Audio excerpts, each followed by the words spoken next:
right, so we're live now, and guys, thanks for coming aboard. I know some of you guys are stragglers, but it is 6:30, and I like to get started on time. These are always recorded.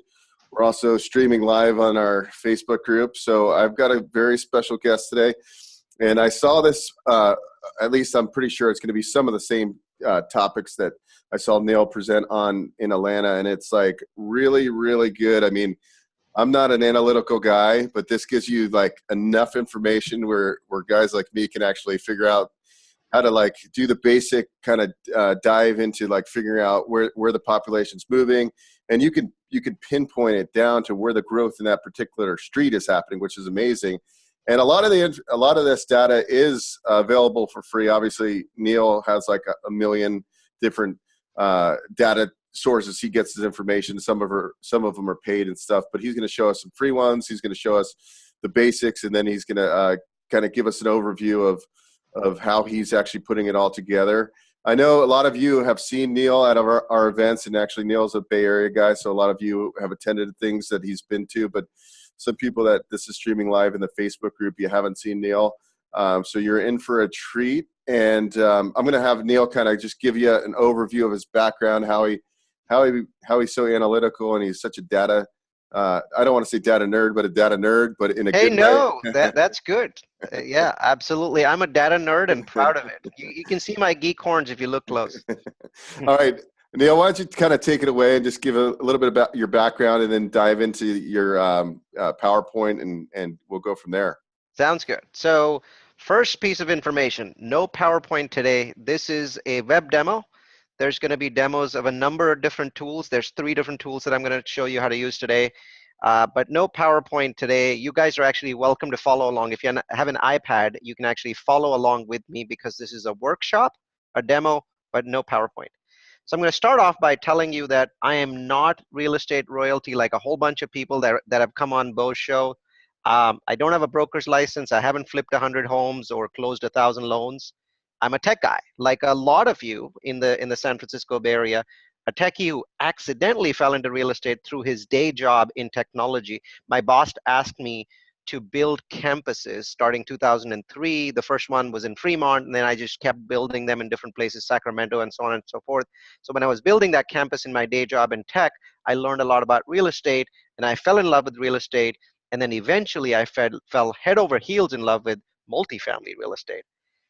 But as you guys probably know, real estate isn't all good, right? This is the home of false promises, the pinnacle of exaggeration. I even sometimes call it the mecca of bullshit. You know, I come from a background of engineering and data science, where data and rational thought are the very foundation of everything that we do. But what I saw in real estate was that data was really not the foundation of anything. It was lip service to investors and was used to sugarcoat tall tales and gloss over low returns. And I'm very sorry to say that I fell into that trap myself. I exaggerated. I made false promises. I shoveled some bullshit. And my investors suffered as a result of that. And so I learned the hard way that the right path was the one that I already had years and years of professional training on, and that was the hard and uncompromising path of data-driven decision-making. And that path has led me to over 1,500 units or beds of multifamily and student housing. Well over 200 students are invested in my portfolio, and I welcomed 30 new investors this week. That portfolio now has over $100 million in real estate. We are definitely going to hit 200 million in 12 months. And over 4,000 students around the country use the data research that I put together that you're going to see today. My dad used to say, if there's a God, he's in the numbers. And I believe that. And a data-driven approach can be used to improve and focus all aspects of decision-making in real estate. In my multifamily boot camp, it's a 2-day boot camp that I teach. I offer over 50 data-driven approaches that will make your investors loads of money. Today, in the next 45 minutes, I'm going to focus on one of those 50 approaches. That is how to pick the best cities and the best neighborhoods to invest in. I'm going to use a free public tool that everyone in this room or most people have heard of. But in 45 minutes, I'm going to open your mind to what is possible when you use the tool correctly. There will be no PowerPoint, just web demos. So let's get started. All right, the first tool is the one that every single one of you has used and continues to use every day, and that is Google. You've heard about the first rule of real estate, right? What is the first rule of real estate? Location, location, location. Well, there's a big problem with that rule because that rule just tells you location is important. It doesn't tell you how to tell good locations from bad. So here's my first rule of real estate, which actually is going to be very useful for you. The first rule of real estate is be very careful not to invest in places that are consistently losing population. Notice that I emphasize that word consistently because short population losses are fairly common in good cities. But if a city is consistently losing population, be very careful investing there. And how do you tell whether a city is losing population? Well, it's really very simple. Look at the screen. I'm going to type in population space Detroit, comma, MI. That's Michigan, right? And so Google gives me a very nice chart which shows me that from 1990 to 2016, at no point has Detroit stopped losing population. So the rate of population here was a shallow decline. Here it was a more steep decline, then a very sharp decline here, and now it's still a fairly steep decline. So every single year, Detroit continuously loses population, right? Why is it important not to invest in cities that are losing population? Because if you think about it, housing is really based on demands. It's based on two things, jobs and demand. And when population declines, there's less jobs, and there's less demand for housing, which means that you might go into Detroit today and get some of the best cap rates in the US. You're getting some of the highest cap rates, 14, 15, 16, even 20. And you're thinking, oh, I nailed it. I nailed it. The cash flow is awesome. Well, two problems. And I'm going to discuss one of them later, but it's delinquency. And I'll show you why Detroit has the highest delinquency in the US. But the second problem is if you're going to exit 10 years from now, don't you think that cap rate is going to be higher? Don't you think that that cap rate at some point when Detroit was the largest and greatest city in the US in 1960, that cap rate was probably more like 5, and now it's 15? Well, it's going in the wrong direction. And once you buy, do you think it's going to reverse and go in the right direction simply because you invested? No, it's going to keep going, which means that you might make money on cash flow, but you might not make any money at all when you exit, because when you're exiting, you might actually be selling at a lower inflation adjusted price. In dollars, you'd probably sell at a higher number, granted, but in terms of inflation adjusted prices, you might actually be selling at a lower number that you purchased. So rule number one, be very careful not to invest in places where the population is falling, right? So that by itself is maybe a little useful, but in terms of cities that are seeing population growth, right? What sort of population growth should we look for? Right? Is it a 1% population growth a year? Is it 0.5%? How do you tell what that population growth is? So let's look at the screen again, and we'll see Columbus, right? Columbus is a city that's in the Midwest, and as you know, most of the Midwest is losing population. Not so for Columbus. The other two big cities in Ohio are losing population. You see Cincinnati here in orange, and you see Cleveland in green. But you see Columbus, it is a consistent population gainer. At no point in the last 25 years has Columbus not gained population year over year. Those are the sort of things we want to look for. A nice upward graph, right? With some spikes in it. And you see a big spike here, right here, between 1999 and 2000, Columbus had a big spike in population. So you want to see some spikes, but nice upward graph. Now, what are the numbers you want to look for? There are two things I want you to see. I want you to mouse over until you hit the year 2000, and I want you to note the population of Columbus. So it's about 715,000. And then I want you to go all the way to 2016, and I want to note it again. It's 860,000. So the difference between these two numbers, ideally you want to invest in cities where the difference between the 2000 number and the 2016 number is roughly 20%. So you want to see a 20% growth from here to here. And in Columbus cases, it's almost exactly a 20% growth. The reason I use Columbus for my examples is it just matches all of the metrics that I use.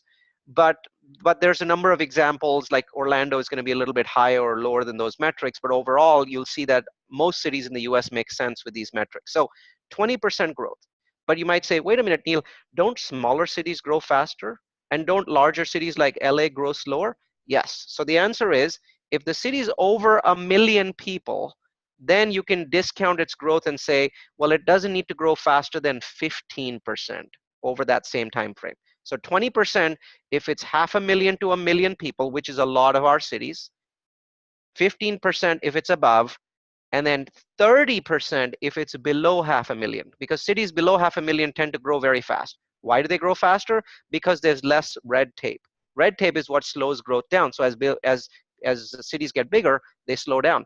So cities smaller than half a million, you want to look ideally for 30% growth. But the most common number that you look at is 20% growth, because a lot of the cities you're going to target are going to be in that 500,000 to a million range. Now keep in mind, this isn't Columbus Metro. It is Columbus City. So these numbers apply for cities, not necessarily for metros, because Columbus Metro probably has 2 million people. You don't want to look at that 15% number. You want to look at the 20% number, because you're looking at Columbus City, not Columbus Metro. All right. So population is the key factor, the first X factor. Once again, you want 20% population growth. Now that you've moved past the population, so if you've looked at some cities and you looked at maybe a dozen of them, and you're like, oh, okay, these are all growing at, roughly 20% over this time frame. Well, which one of these do I pick beyond the population? Well, for that, let's switch to our second tool. Google was our first tool. We're going to go to our second tool, and our second tool is going to be, and I have St. Louis. Let me go here. Is a tool called city-data.com. So city-data.com is the name of the tool. And so you go in there and you type in the city, and I'm going to type in once again Columbus, Ohio. And by the way, this works for all cities, right? You could type in Fairfield, California, Vacaville, California. You could type in even cities as small as Suisun City, California, and the data is there for all of those cities. So it's very powerful. So I'm going to keep scrolling until you see the median household income. Do you see this? Estimated median household income in 2016, right? So this is the second number. We talked about population. Here's the second important number that you want to look at when you're figuring out cities for investment. And that number is estimated median household income. Ideally, you want to see this number, 37,000, and you want to compare it with this number. And you want there to be about a 30% growth. Remember, population was 20%? In income, we want to see a 30% growth in income. So that 20% population growth pushed the median household income. Because remember, when population increases, it creates jobs. When jobs happen, it creates job inflation or wage inflation.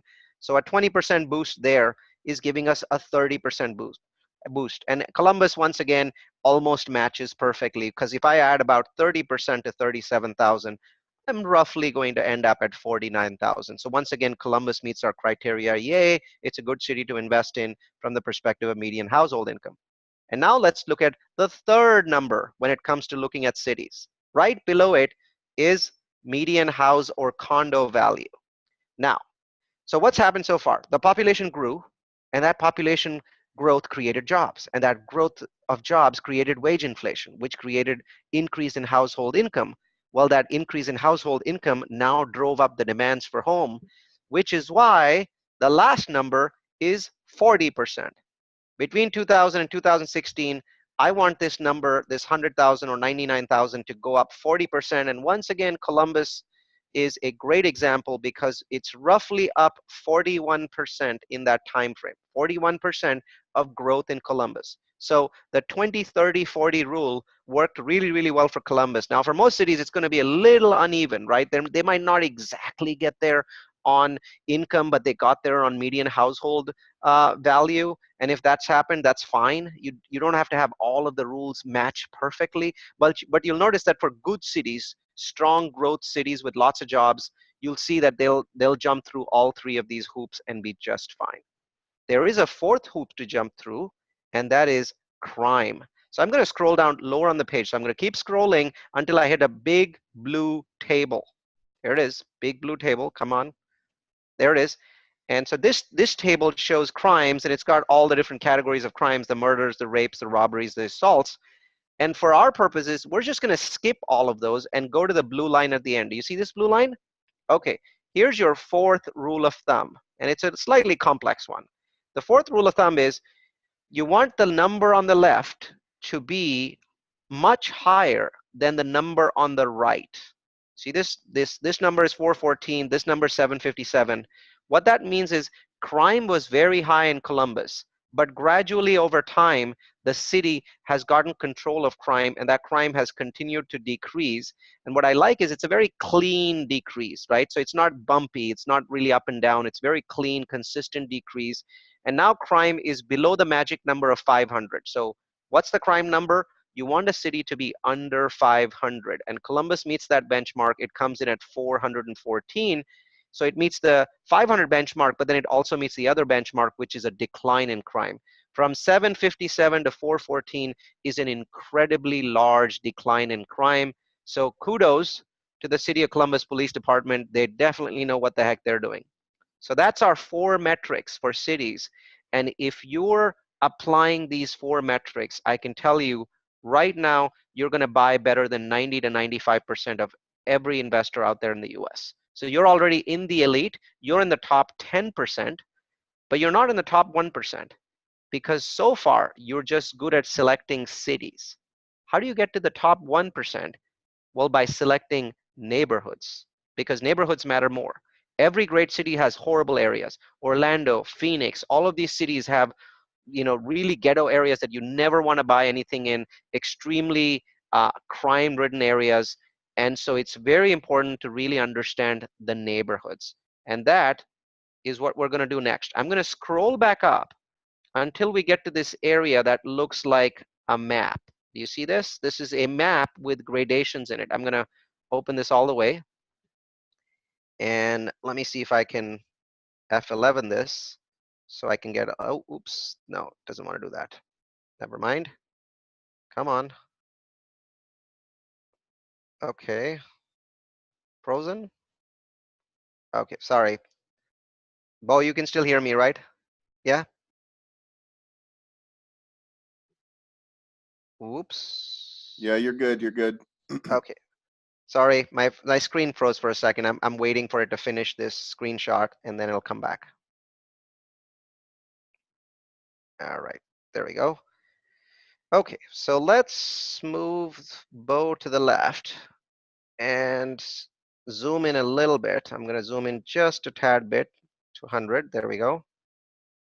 And I'm gonna move this up and I'm going to zoom into the graph. Now, the red lines are the City of Columbus, the city limit lines. Keep in mind that the method that I'm about to show you to pick neighborhoods only works inside a city limits. Do not go outside city limits to apply it. Why? Because you start running into farm areas, and one rich farmer can throw off all the numbers because there are very few people living in those areas. Do you see how big the areas are outside the city? You do not want to be messing with outside the city. So the first thing I want you to do, in case you're following along on an iPad or a laptop, is I want you to drag this opacity over to and make it 100, because that's going to make it much easier for you to see things, right? Right now you can see the dark blues and the light blues much easier. We're going to go back and change it the other way later on when we want to figure out the underlying streets and roads under this map. All right, so what am I looking at, right? I'm looking at all these gradations of blue color. And what do these really mean? They mean income levels. You look at this drop down at the top. This is the median household income in the City of Columbus.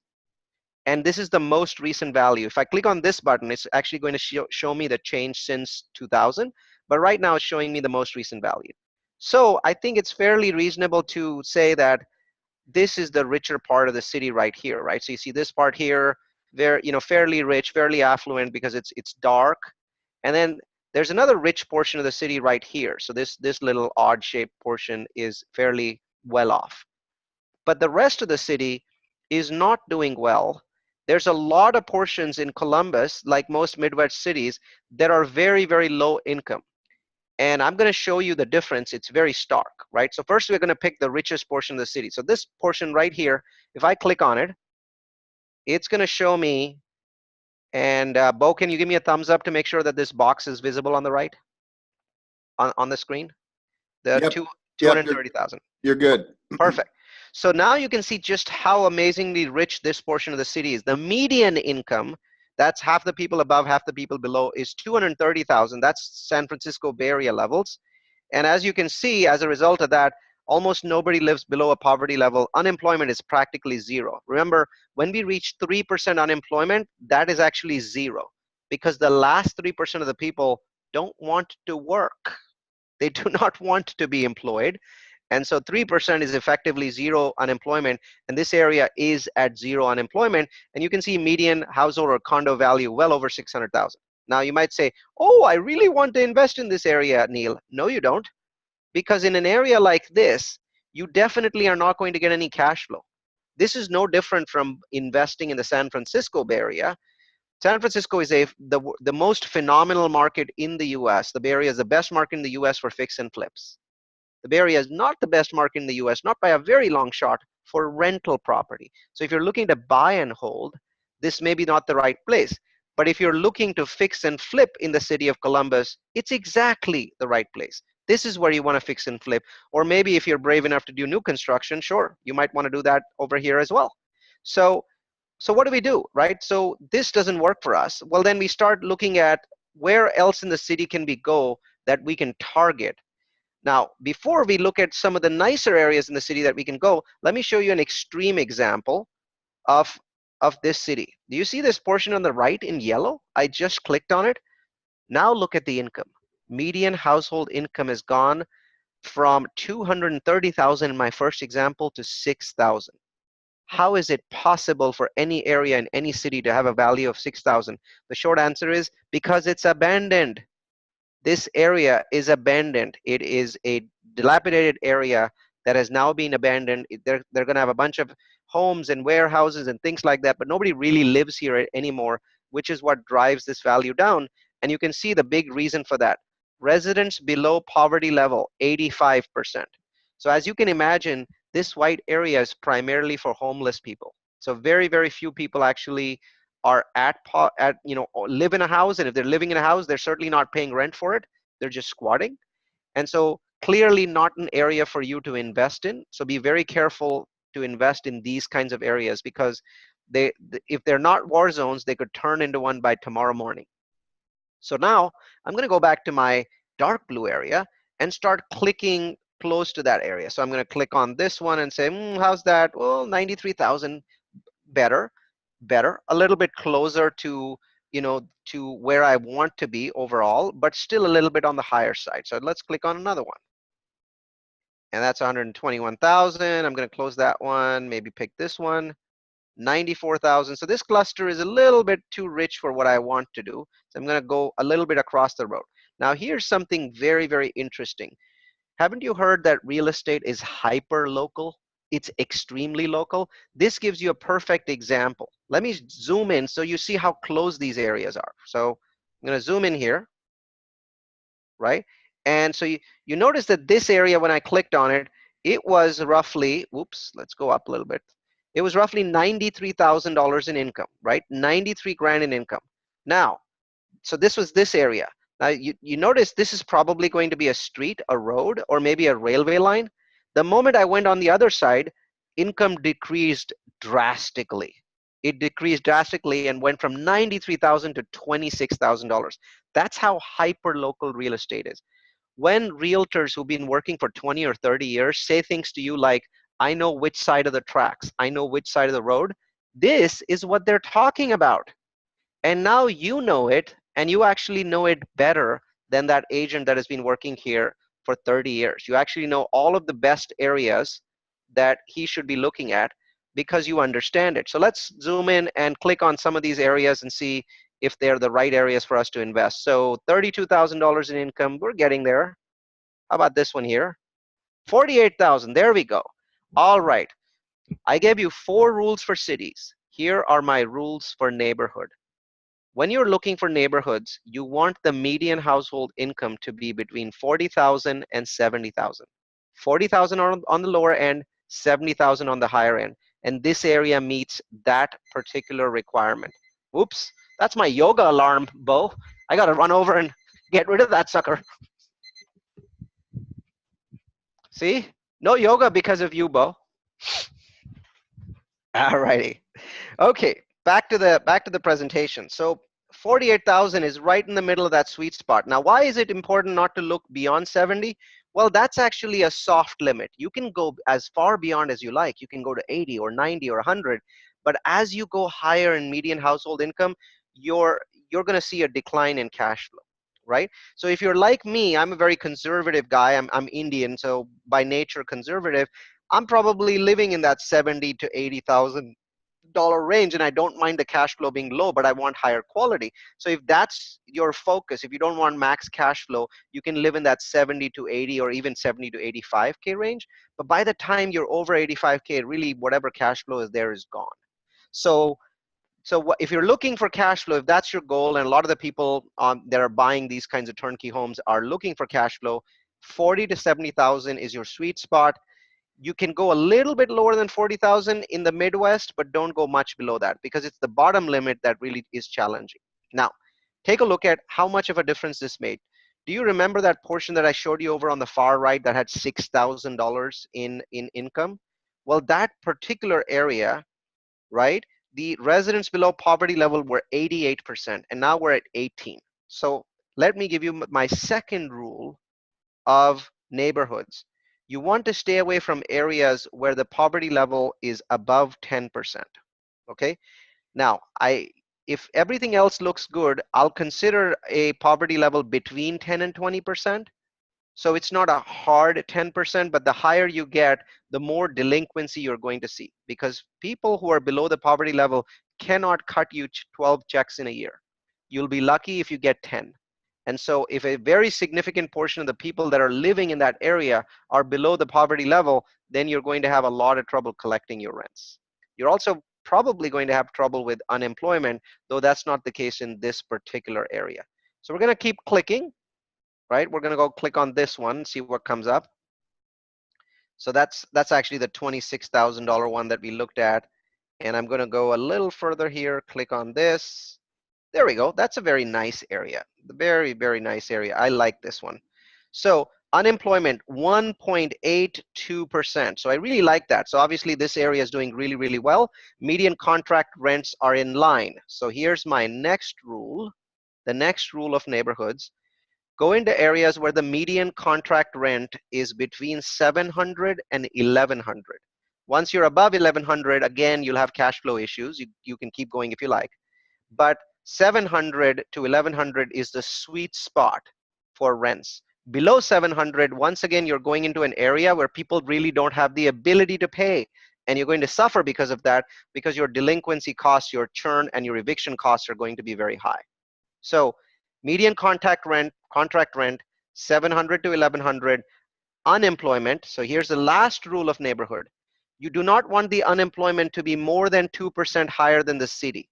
How do you find out the city's unemployment rate? Well, just go to Google and type in unemployment rate Columbus, Ohio. And the first link that you'll get will show you that the city of Columbus today is at 3.4%. So what that means is, going back to that page that we were just at, you do not want this unemployment number in this area that you're targeting to be above 5.4. If Columbus is 3.4, you want to be at 5.4 or below.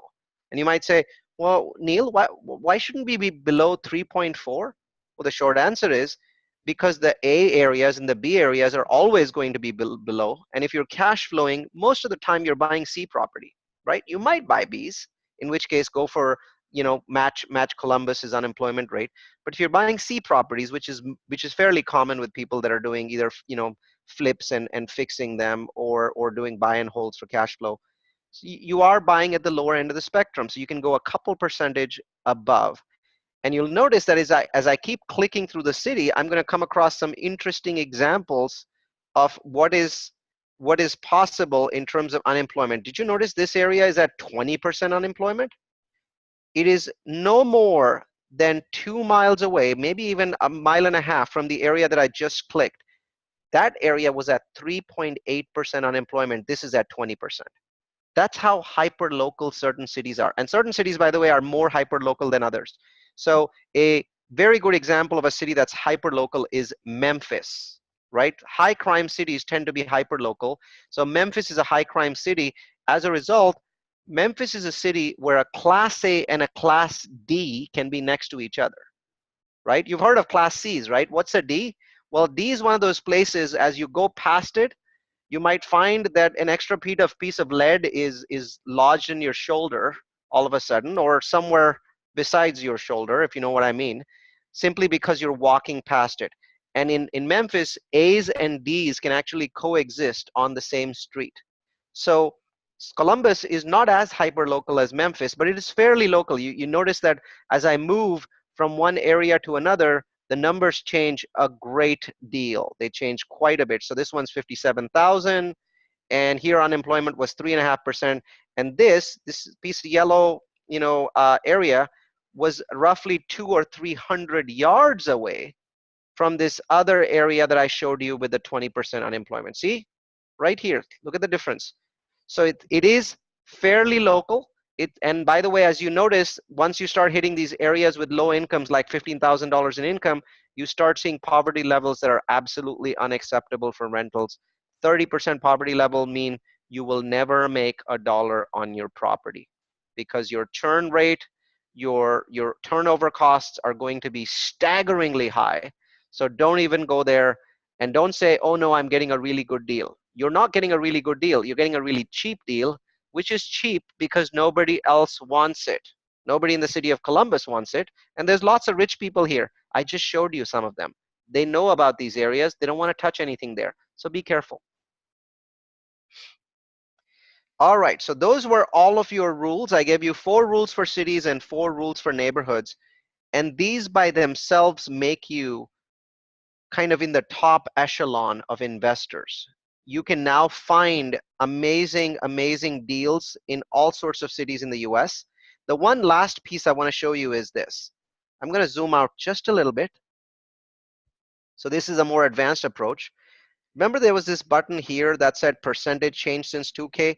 If I click that button, it's going to show me the path of progress in this city. And notice that now everything is a little bit darker. Why? Because thanks to inflation, the median household income in every area in the city, except for this one little area here at the bottom, has gone up. But that's just because of inflation, right? You certainly want to focus on the areas where the income is increasing the most. So if you want to ever know a definition of what is known as the path of progress, people talk about path of progress all the time.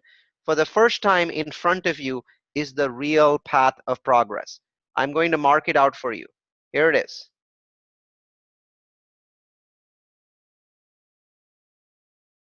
This is the path of progress in the city of Columbus. And it's kind of flowing in this direction. And also it flows up here along between this road here on the left and this road here on the right. This is the path of progress in Columbus. Now, you do not want to invest in areas that are not in the path of progress, especially if that is a city that's alien to you. Obviously, a lot of you are from California. You don't know this area. So I wouldn't invest in this middle area. But I would definitely consider investing in this area. In fact, whatever these 2 roads are, this road on the left and the road on the right, if these roads keep going here, then I would think about investing here because the path of progress seems to be bounded by these 2 roads. So keep looking at these kinds of things when you're making your investments, and you'll do really, really, really, really well. So now, how do you know where in the city I am? This is the last part of my presentation when it comes to city data. Where am I? Remember that opacity button that I dragged over? So let's say you like this area. You see this area? It's really dark, right? Which means that income is really growing here. So the first thing I'm going to do is I'm going to zoom into this area. So I'm going to zoom in as much as I can. Zoom in. There we go. I'm going to bring it to the center again. I'm going to zoom in one more time. There. Now I'm going to go up to that opacity, and I'm going to drag it to the other side because I've already selected the areas that I want to invest in. And now I can see the areas. Now I can start taking screenshots. And you can actually, if you zoom in a little bit more, you can actually see the names of these roads. And you can see that the path of progress flows on the bottom of this particular road, but not above it. And that is why real estate is hyper-local. So I definitely don't want to invest in this area, but I don't mind investing in this north inner belt area, and I certainly don't mind investing in Fort Hays. I like the Arena District. I like Grandview Heights, but I don't like the areas above here simply because the numbers don't seem to make sense in those areas. So that's you becoming an expert in the arena of cities and neighborhoods. I'm going to give you one last tip, and that is for people that want to buy and hold for 10 years or longer. But before you do that, I'm going to point something out to those people that are interested in multifamily investing.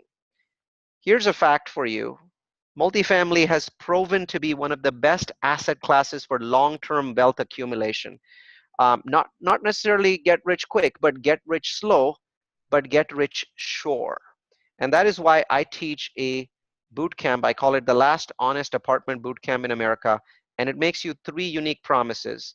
And the first promise is the training is very eye-opening, it's very specific, it's very tangible, and if you look on the right, you see all these reviews from people. They're talking about the fact that they've seen all these specific tools that they've never seen anywhere, tools that they can begin putting into practice right away.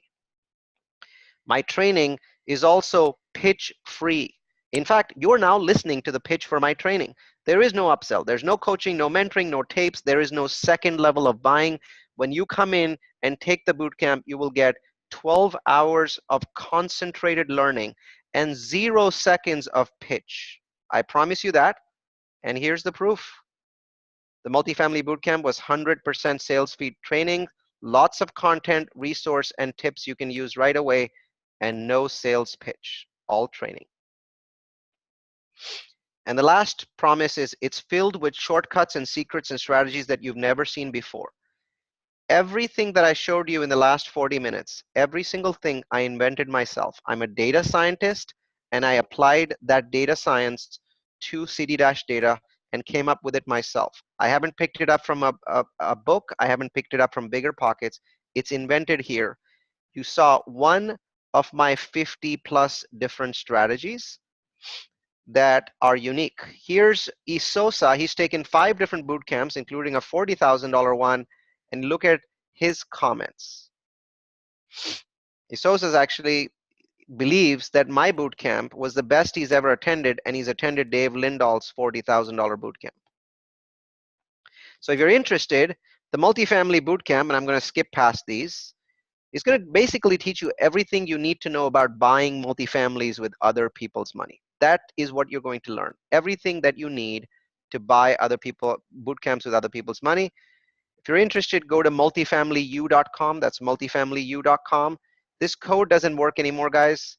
The code is THRIVE, THRIVE. Boy, it's hard to write with a mouse.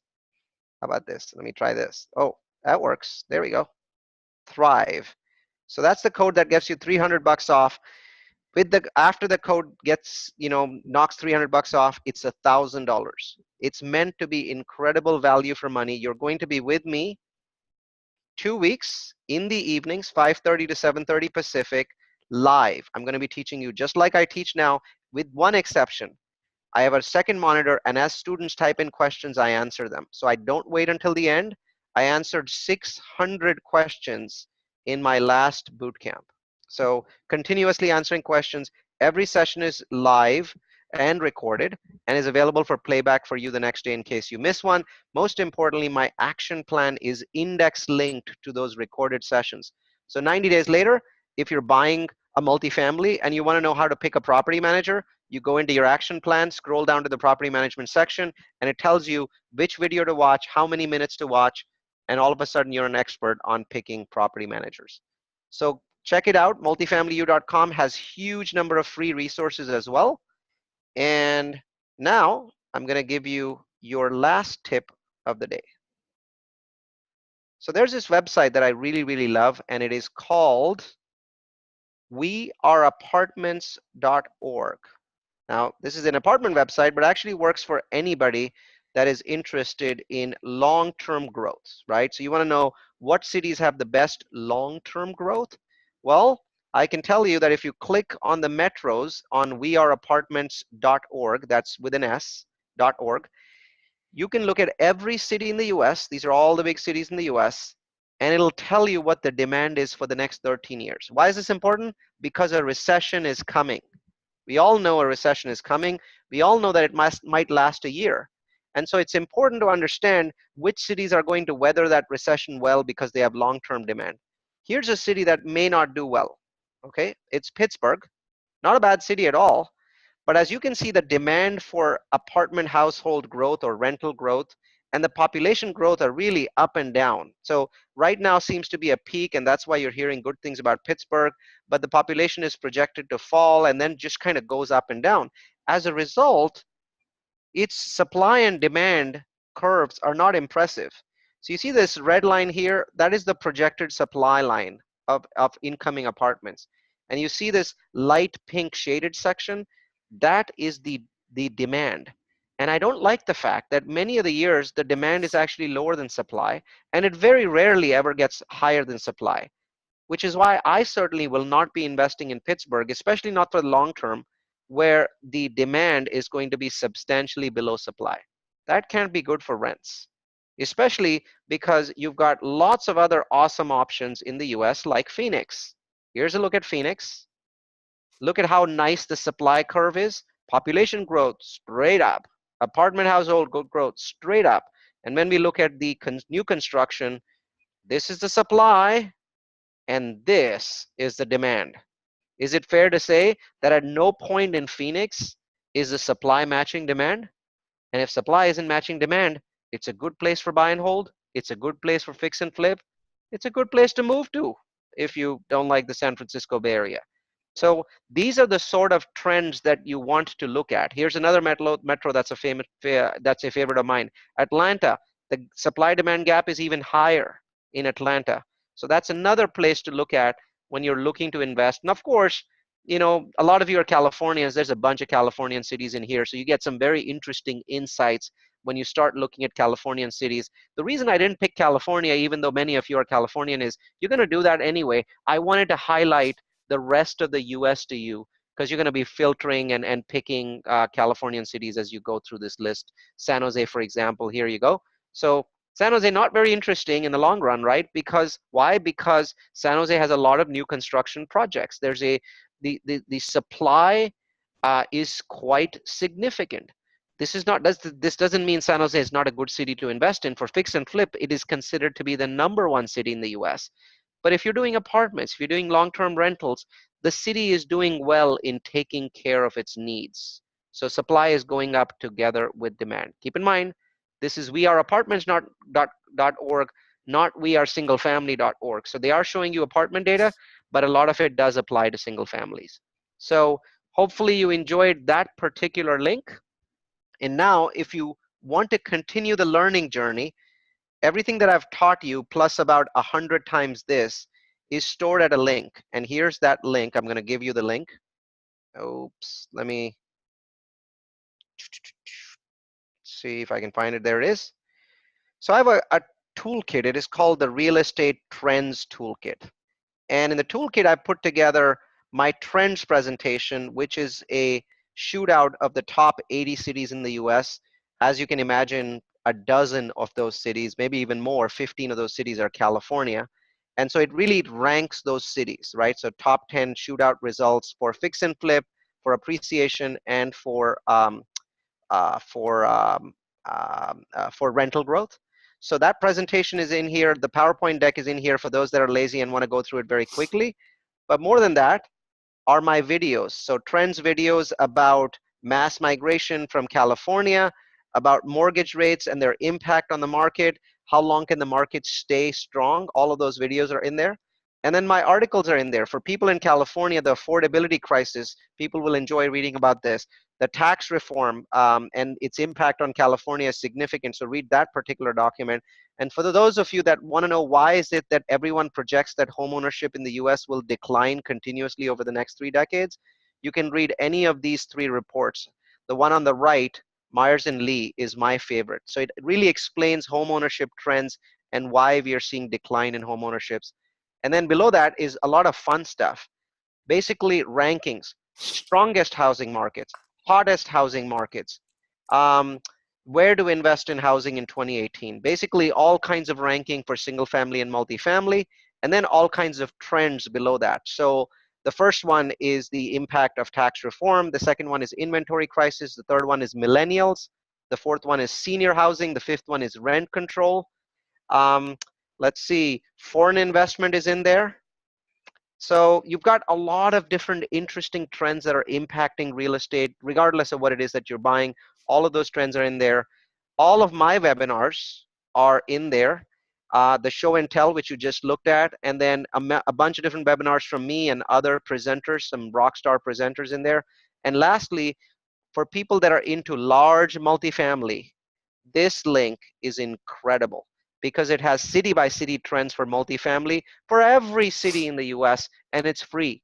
Cap rates, rent growth, vacancy levels, incoming jobs, incoming companies, all of it sorted out by every city in the US. Obviously, it's only for multifamily guys, so I left it for the last. The whole toolkit is available to you. All you have to do, and I'll type this out for everyone, is, let's see, I'm gonna go hit enter here. Come on, come on. No, let's go back here, open a new one in Word. I wanna make sure you guys get this URL correct. www.multifamilyu, and please don't forget the u.com/toolkit. So all you have to do is go in here, and the entire toolkit is available to you. Enjoy. Thank you for your trip to Planet Data. Back to you, Bo. All right. Now, excuse me, guys. I'm just getting over a cold. But anyways, that was awesome, and that's why I wanted you guys to see it. I suggest you guys go to the link, get the toolkit, study. I know we have Stephen Hatcher on here. He's a big apartment guy in North Carolina. I'm sure he enjoyed this, and some others on this call or webinar. But anyway. Hello, Stephen. Let's talk. Yeah. Anyways, I'm glad that you guys attended, and we're going to probably schedule an REI bar camp like we did, and hopefully we can get that on the calendar and get Neal invited to that. If you guys, love that. Yeah, because we always enjoy you there. Appreciate your time, and if you guys have any questions or anything, feel free to reach out to me, or I can put you in contact with Neal, or just go to his website, and I'm sure you can direct message him from there. Other than that, everybody have a great night, and we'll see you on the next one.